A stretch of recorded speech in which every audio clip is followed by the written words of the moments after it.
Hey everybody, Snake Docs here. Today we're going to do a budget 9mm comparison video. And so what we have in front of us is the Canik Elite TP9SF, and this is the 1 series. So this would be their budget offering in the compact, more compact size than that regular SF model. So the Elite. And then what we have here is the Walther Creed. And so first off, let's just kind of do an overall review of their size, and then we'll get into some details on it. Look at their mags, talk about mag capacity, and shooting impressions. Okay, so here we go. So if we go tip of the slide to back end of the slide, their slide lengths are identical. See if I can get it for you in another view here. I'm trying to look through my camera. These are exactly the same length, these pistols. See if I can do it like that and show you. But yeah, they're exactly. And what's interesting is their breeches almost line up exactly. It's very close. It's within 1/8 of an inch if we do that.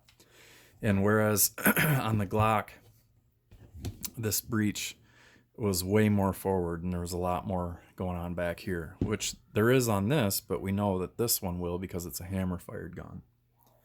So let's look at the height here, and I will put their sights at the same, and there you can see that the Creed is probably about a 1/4 inch longer in height.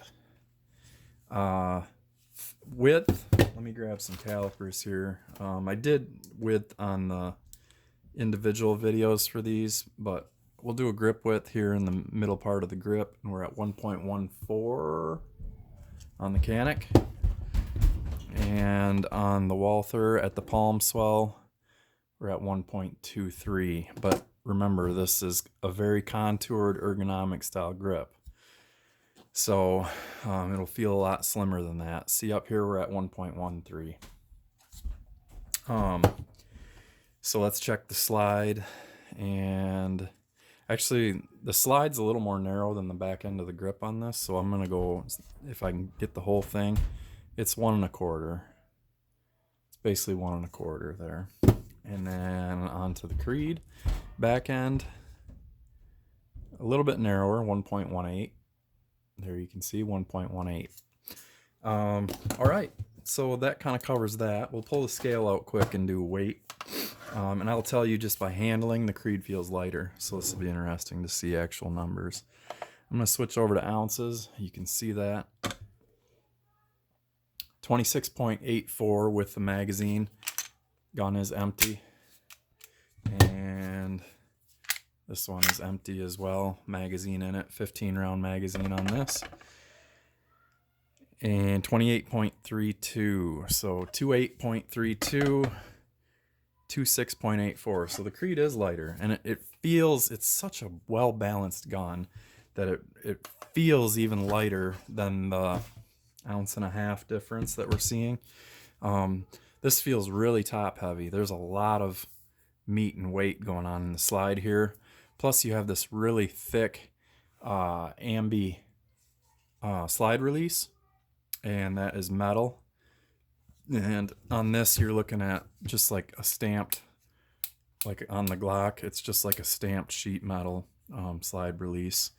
And this takedown lever is just this little bar that goes through here.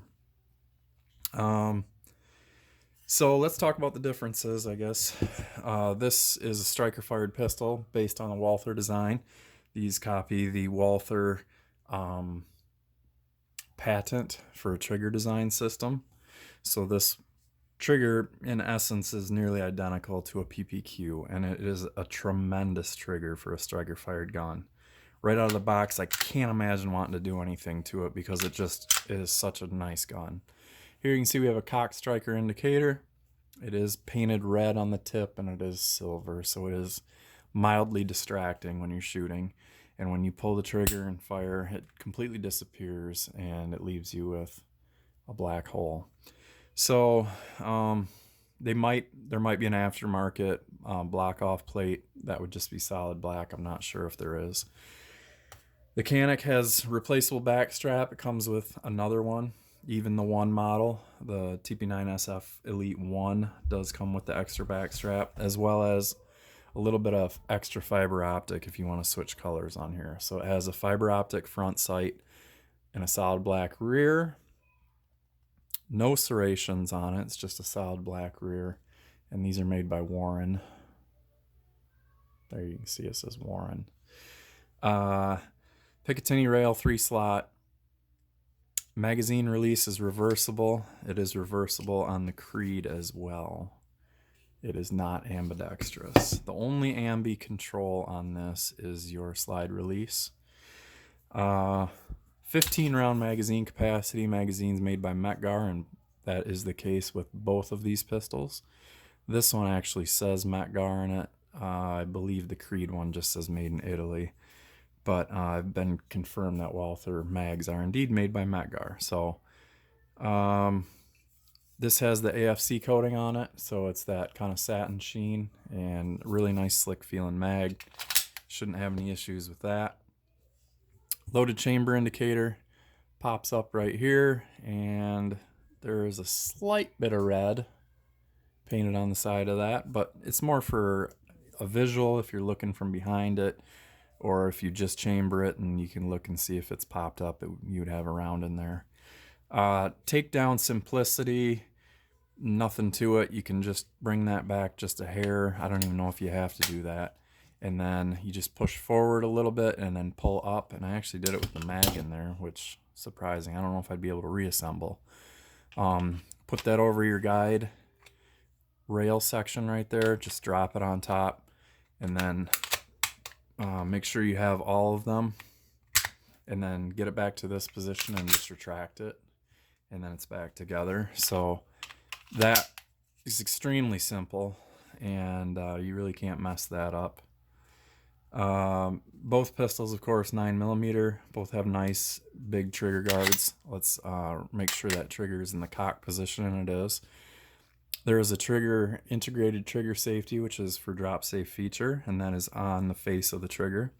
The face of this trigger is serrated. It's kind of a really nice flat wide surface, and it really doesn't irritate even under recoil. Trigger take up is this right here, and it hits definitely a distinct wall, and then your brake is awesome and super short, and your reset is ridiculously short, and you're right back on the wall with the reset. So outstanding trigger in this for striker fire design. Metal guide rod on here, captured recoil spring. Let's move on to the Creed. So the Creed is a 4-inch barrel pistol. The barrel design on this is a 3-piece barrel that is press fit together. It has a polished feed ramp from the factory. It has steel sights. They're numbered. I don't know if that'll show up. This is a 2 on the rear and a something or other on the front that I would need a magnifying glass to read. Oh, no, it's a 4. And I guess there's other ones. It doesn't come with any other ones, but Walther might send them to you free. They might make you buy them. I'm not sure. This shoots point of aim for me, and it is extremely accurate. This is an extremely accurate gun. I am very pleased with the accuracy. 2-slot Picatinny rail. Takedown is going to differ than the Canic in the fact that this is kind of like SIG or Springfield or M&P, where you can retract this and it locks back, and then you'll see this little circular cutout in the slide. So you pull your takedown lever down. Oh my gosh, my hand is covered in oil from that Canic. And so once you get it into this position here, you can release the slide. You don't have to pull the trigger, and off it comes. Captured recoil spring on a polymer guide rod, and hammer fired. So here you can see the hammer, but it is not double strike capable. So should you have a malfunction or a misfire or a light primer strike or something, be the same malfunction clearing on the Canic as it would the Creed, either a tap rack bang or you could try retracting it enough to reset your hammer, keep the round in the chamber, and try hitting it for a second time. It's better to just eject the round and see what's up with it. But there's no trigger safety on it. It is drop safe. It has a striker block in the slide, and the hammer is a pre-cocked double action, so there you can see it sitting in the ready to fire position. When you stage it, you can pull it back here, and you see it does protrude from the back end of the slide a little bit. And then once you're at your wall, it's a super light break, and it's really awesome. Reset's going to be much longer than the Canic. I want to make sure I charge that enough. So watch, I'm going to start letting that out.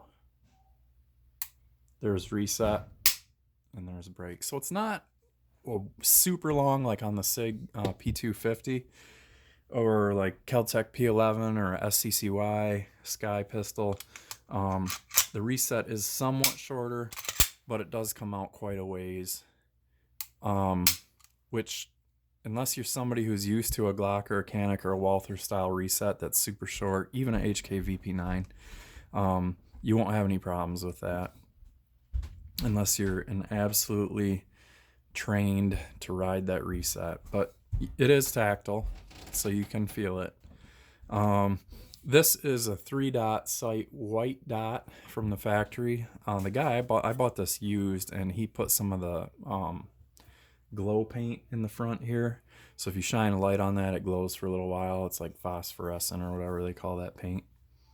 Magazine is 16 round capacity, so one more round than the Canic and 2 rounds less than a full-size Canic.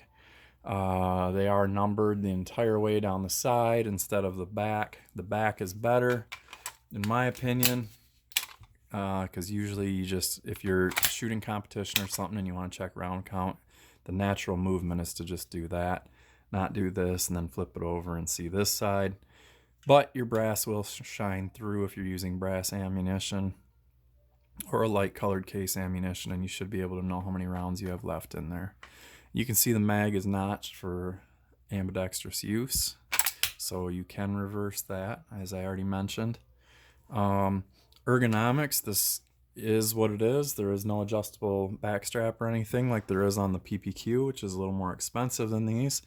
Quite a bit more expensive than these. These are retailing around, well, I don't know, I won't say retailing. CDNN is selling these for $250, so they're a smoking gun for $250. They come with 2 mags. This comes with 1 if it's the 1 series.